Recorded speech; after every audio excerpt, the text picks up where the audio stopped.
des articulations à caractère social, à certaines articulations à caractère social et économique qui ont trait aux étrangers et qui amènent certains à vous accuser de xénophobie. Oui. Qui commencent déjà à accuser le Gabon de xénophobie. Oui. Mais avant qu'on en parle, écoutons ces éléments. Je ne pense pas que ce soit un acte xénophobe, mais je dirais plutôt que ce soit un acte patriotique. Parce que on ne peut pas, comment on appelle ça, tolérer sans cesse qu'il y ait des étrangers au poste de responsabilité. Dans notre structure, il y a d'autres agents qui ne sont pas gabonais, en fait, mais qui sont là, qu'on ne manifeste pas. Vous savez, au Gabon, on a tellement de postes clés. Des postes clés avec le secteur eau, avec notamment la SCG. C'est un secteur vital pour la population.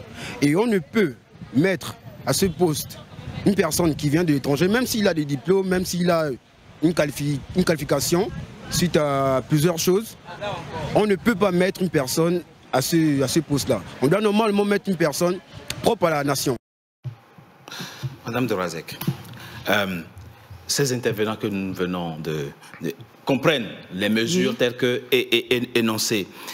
Vous avez par exemple l'article, je crois, 28 de la Charte, qui dit qu'il est désormais interdit toute vente de terre aux non-gabonais. Oui, mais on l'avait déjà, cette loi. La loi en Rimbaud. À certains étrangers qui venaient de le découvrir dans la transition, ils auraient peut-être souhaité qu'on enlève ça de la transition, de la Charte, pardon. Mais ça y est. Et on dit, dans presque tous les pays du continent, n'importe qui peut acheter des terres. Il y a des exceptions, bien sûr, mais pourquoi pas au Gabon? La question de xénophobie, puis vous avez les questions de marché, de place au marché accordée aux femmes étrangères et autres. Comment vous voyez ça? Vous justifiez ça comment? Moi, je justifie que je me mets du côté de mon peuple. Je suis tout à fait d'accord. Je suis tout à fait d'accord. Pourquoi? Parce que nos frères qui sont arrivés successivement, nos frères et sœurs qui sont arrivés au Gabon, ils ont été pris en otage par le pouvoir lui-même, qui s'est presque servi d'eux. Quand vous dites vos frères, vous parlez des étrangers? Oui, nos frères qui sont venus s'installer au Gabon, qui ont choisi de vivre au Gabon.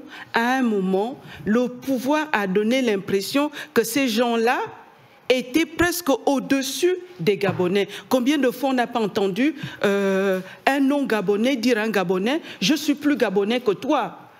On a vu des terrains, des vieilles familles, par exemple, la communauté Miéné à Libreville qui a son coin, qui est le bord de mer et tout, voir un Libanais venir tout casser, dire le terrain c'est à moi. On a vu un autre Libanais aller détruire toute une école parce que le terrain est à lui. On a tellement vécu des choses que les gens se sont dit on ne peut plus supporter ça. On ne se sent pas chez nous. On ne se sent plus chez nous, on ne se sent même plus citoyen gabonais. On est devenu sous-citoyen gabonais sur le sol gabonais. Je crois que même beaucoup d'étrangers, même moi-même j'ai été mariée à un non-gabonais, j'ai des petits-enfants qui sont plus blancs, qui ont des yeux bleus. Ce n'est pas qu'on est contre l'étranger. Mais vous disiez quelque chose. Aujourd'hui, on a perdu presque cette fierté, le sentiment que le Gabon est notre possession. Qu'est-ce que moi, monsieur Villa, même ce jeune homme, laissera à ses enfants pour nous qui n'avons pas de grosse fortune en héritage?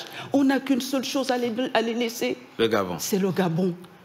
Mais quand même ce Gabon, nous en sommes dépossédés de notre propre vivant. Comment croyez-vous qu'on va réagir? Vous êtes dépossédés du Nous sommes dépossédés du Gabon. Pourquoi vous avez vu les gens hurler à l'arrivée des militaires?